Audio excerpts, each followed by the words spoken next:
When you teach on webinars or your launches or video series, challenges, live launches, evergreen funnels, whatever, wherever you're teaching inside your content, maybe when you teach, does it feel like people don't really understand or grasp the importance of it? Does it feel like maybe you're overwhelming them? Maybe you're delivering way too much information and people aren't really taking action on it? Or maybe when you teach inside of your sales mechanism, like webinars, people are like, hey, that's cool information. And then they never buy, or maybe they never take action on it. Well, there is a reason why, and we do address it in today's episode. And we give you 3 tools you can use to overcome that. This is all about the art of teaching with story, metaphor, and examples. So I hope you enjoy. Hi, I'm Brandon Lucero, and you're about to experience the new way to thrive in business, entrepreneurship, and life by leaning into who you are, what you love, and standing up for what you want to create. Get ready, because this is where we go against the grain, say no to outdated society norms, and we say yes to change in order to create a happier, more fulfilled world. Welcome to the New Generation Entrepreneur Podcast.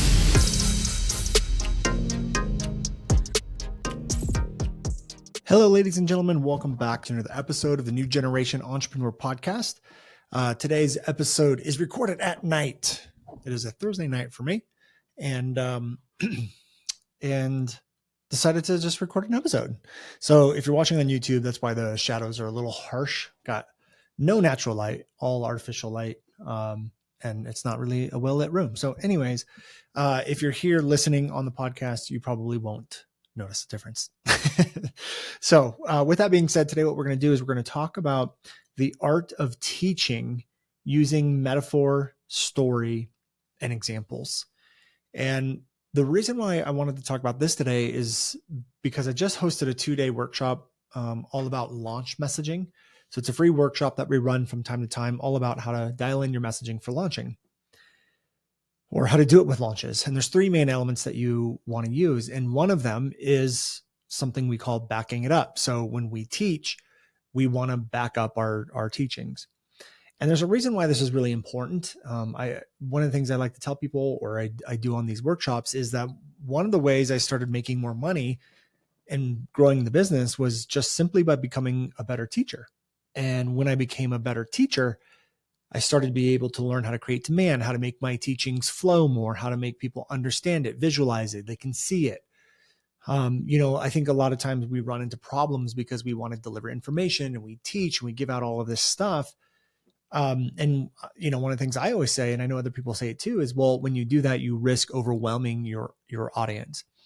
And if we go one layer deeper, it's not that we're really overwhelming our audience. I mean, we are, but what we're doing is we're making a distortion, or I think distortion is the right way, in their head of how to actually integrate. It's a problem of integration. So when you overwhelm them, they don't see how they can go from point A to point Z. And so becoming a better teacher is understanding where your audience is, how they're going to process it, what they're going to be thinking, how do you teach and get them to understand that it makes sense, and how do they integrate it in their head visually as they move forward. So one of the reasons why this is so important is because if your teachings are something that is a little new or different, or goes against the grain, or whatever it may be, or even if it's just a complex issue, if that's what it is, even if it's just a complex issue, we could do something like, if it's complex, well, here's basically what happens. If it's a complex issue, or it's something that goes against someone else's knowledge or what they think is right, it's going to cause problems. And basically, here's what happens. And I know I'm probably not making any sense, because it's not even making sense in my head as I'm saying the words. So, here's what happens. When you go and you teach something, what's going to happen is your audience is going to process it automatically. They're going to automatically start processing that information. Their subconscious is going to tell them, this is great, I like it, stay, leave, makes sense, doesn't make sense, right? So their subconscious is going to start to automatically process that information. And what happens is, if their subconscious, in that processing phase, what's going to happen is the subconscious is going to compare it to what they already know.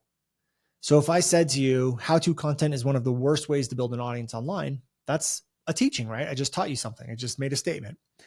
But what's going to happen is your subconscious is going to automatically take that and compare it to what they believe, what they think is true, what they think is right. And it's going to make a decision. Does this make sense or not? The next phase after yeah, it makes sense is how does this apply to me? How does this apply to us? That's usually the way the mind works when it comes to teachings. So what happens is if I just say, hey, how-to content is one of the worst ways to build an audience, your subconscious is going to compare it against what it thinks is right. And if what you think is right is the opposite, is not incongruent with what I'm teaching, there's going to be a butting of heads. It's not going to work. The subconscious will be like, nope, I don't like this. No, this person doesn't know what they're talking about. So that's the way it's going to appear to them, is like, this person doesn't know what they're talking about. Like, this doesn't make any sense. However, if I said how-to content is one of the worst ways to build an audience, look at Gary Vaynerchuk, Simon Sinek, Brene Brown. They all have amazing audiences without using how-to content. I removed the block. I removed the conflict. So now the subconscious mind, without even thinking about it, goes, oh, instead of saying that's not true, now says, oh my God, I never realized that before. I never knew that. I never saw that. That's right. That's correct. So now what we do is, because we became a better teacher, we remove the conflict between the two different thoughts.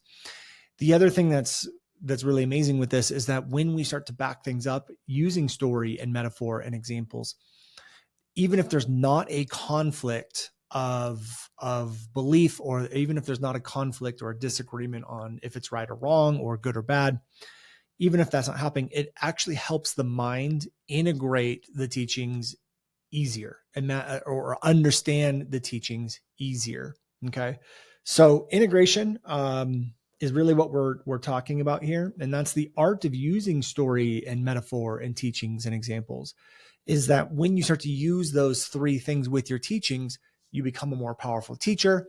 There is no, you limit the amount of responses your audience is going to have of this is wrong, bad, not right. This person doesn't know what they're talking about. You start to remove a lot of that. Again, they integrate it and understand it a lot easier, but you're also just more engaging. And so the things that I like to do is, when I use story, I always talk about either a story of how I've done that teaching in the past, or here's the teaching I want to give you. Here's how it worked out in my life. And I usually talk about, here's where I was before the teaching, here's where I was after, and here's how I integrated it, is usually the way that I like to do it. But when you have to look for stories where the concept of your teaching was used as well. So not only can you use your own story, but you're going to find other stories of when that concept was used. So let me give you an example. I talk a lot about how you should not survey your audience, and you should just let the behavior dictate and tell you, and the data tell you what is working and what's not. Okay. So I have that teaching in one of my presentations. So what I do is I say, don't survey, don't guess, look at behavior and look at data. So what I'm doing is saying, okay, where else have I heard a story or an example or something where someone or a company or someone has not relied on someone's opinion, which is what a survey is, and when they actually relied on hard data and they did really well. And I talk about the whole story of Vuori. And so Vuori, the clothing company, went into REI. This is the short version of the story. Went into REI, and just by like a Hail Mary, they're kind of like the last group to get into this test group of 10.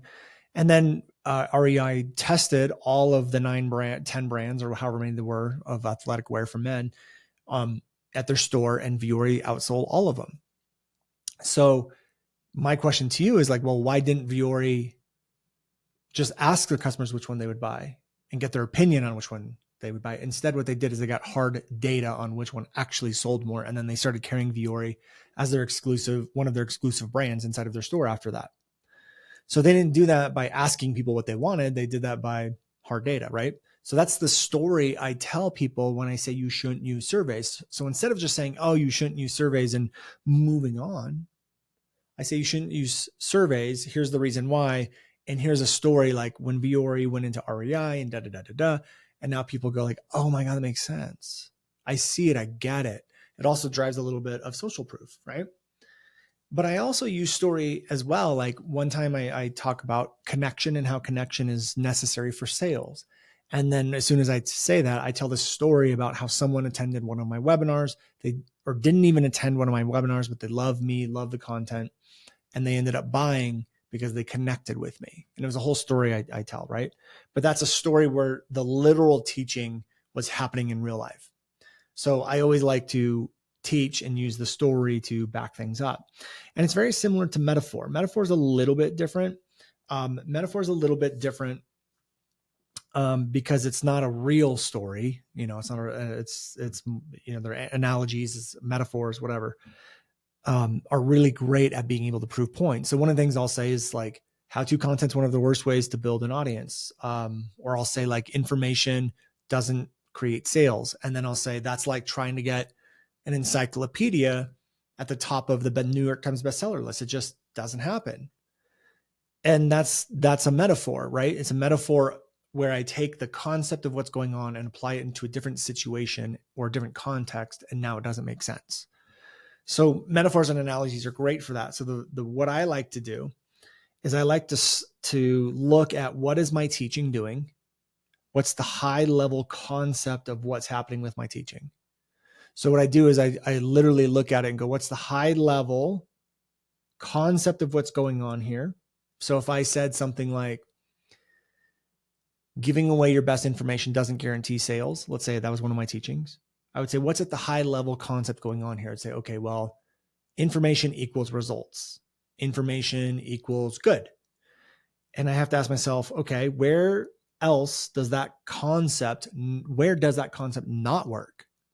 When delivering more information equals results, where does that not work? And then I went to New York Times bestseller list, and I first asked myself, well, what has a lot of information in it? And I was like, well, dictionaries, encyclopedias. Okay, great. Encyclopedia, it's a book. What did we try to do with books? New York Times bestseller list. I'm like, okay, great. And so now, because I took the high level concept, applied it to a different context, it shows the flaws in the logic. Now people go like, oh yeah, I guess that is kind of like that. And then I'll even go further and I'll say like, well, what do the best New York Times bestsellers do? What do they all have? Perspective shifting content that connects, talking about beliefs. They get you to see things differently, shift your perspective. People go, oh my gosh, yeah, that's true. So it shows the truth in my teachings while showing the flaws in the older belief or teaching. Hopefully that makes sense. So metaphors and analogies are a great way to also back up your teachings. Again, what backing up does is it allows you to get the subconscious mind to go like, yes, I understand that. That makes sense. Okay, got it. Okay. And then the other one is just using examples. So if you can find people that have the social proof. So like I like using people like Gary Vaynerchuk, Brene Brown, Simon Sinek, Mel Robbins, because they are all examples of people who don't do the stuff that I teach, right? Or sorry, they do the stuff that I teach. They don't do the old stuff like how-to content and things like that. So they're the perfect counterexample. So every time I teach, I'm using them in my teachings. Now, you have to understand also, this is really, really powerful. Even if your teachings are not statements, like I know a lot of the examples I was giving are statements like how-to content's not the best way. Information doesn't sell. However, you can use them with normal teachings too. Okay. So if you're going to, like, let's just say you are going to do a tutorial or something like that, or teach something. For example, for me, if I wanted to create a video and it was titled how to create engaging content, and step number 1 was like how to create a title, I would say, okay, here's how to create a really effective title. We want to start with the identity. So how course creators, and then the benefit, are creating engaging content, and then the pain point, without spending a lot of time or in only 5 minutes. So I have 3 different triggers in there: the identity, the benefit, and the pain. So how course creators can create engaging content in 5 minutes or less. So I might teach that on a webinar, let's say, right? So like, let's say, here's the process, here's the steps, here's how you create an effective title. Okay. That's an actual teaching. It is more or less a tutorial or a step-by-step sort of formula or process or whatever. There's structure to it. It's not a statement. It's an actual, just here's how you do it. So what I would do is I would probably in that case use an example. I would say, here's an example of one of Gary Vaynerchuk's, and I would go through his videos or someone's videos that has a lot of views. And I would say, who used this formula, and say, here's the video here, here, and here, all over 1 million views. What do they have? They have the identity, they have the benefit, and then they have the pain. Here you go, here you go, here you go. Example, example, example. Now the subconscious mind goes, oh my God, I can see it live in action. I get it. I can do this. And obviously it's working because these people are getting the results. So now you have a much more effective teaching going on because you use that example. So they can happen, again, they can happen in your normal, everyday, standard, traditional teachings. They can happen in your statement teachings, your thought reversal teachings, whatever you want them to be. But again, what most people do is they don't ever use those things. I almost look at myself as a lawyer trying to prove that what I'm teaching you actually works. I'm not just going to assume that you're going to believe me because, I'm the person talking. I want to make sure that you understand it. I want to make sure that I prove it. I want to make sure that your subconscious, I'm not fighting your subconscious. I'm helping your subconscious, building a deeper understanding with your subconscious. That's what we're trying to do here. So hopefully this was, I know it's a shorter episode. Hopefully it was very value adding for you guys, brought some clarity for you. This is one of the ways I just become a better teacher, make more powerful presentations, launches, webinars, all of that stuff, live launches, everything, by using these concepts. Now, when you watch one of our trainings, you'll notice I use them all the time. So in our 2-day workshop that we did, it's maybe two hours of training, an hour each day. I probably use like 9 different elements like that. The examples, the metaphors, the analogies, and the stories, use a lot over those 9 days. And so as I start to teach, I start to become more effective because I'm using these all over the place. So hopefully this makes sense. Hopefully you guys liked it. And if you did, leave us a review on iTunes. I'd be so grateful for that. Thank you for tuning in. We'll see you next week. Hey guys, thank you so much for checking out another episode of the New Generation Entrepreneur Podcast. If you enjoyed this episode, go below, hit the subscribe button, and make sure you click on that bell icon and get notified every time we drop a new episode. Now, if you're looking for the show notes, we have them linked underneath this video, as well as our social media handles and some links to free training and offers that we drop from time to time to help you guys even further. So go check those out if you're interested. And thank you so much for tuning in to the New Generation Entrepreneur Podcast.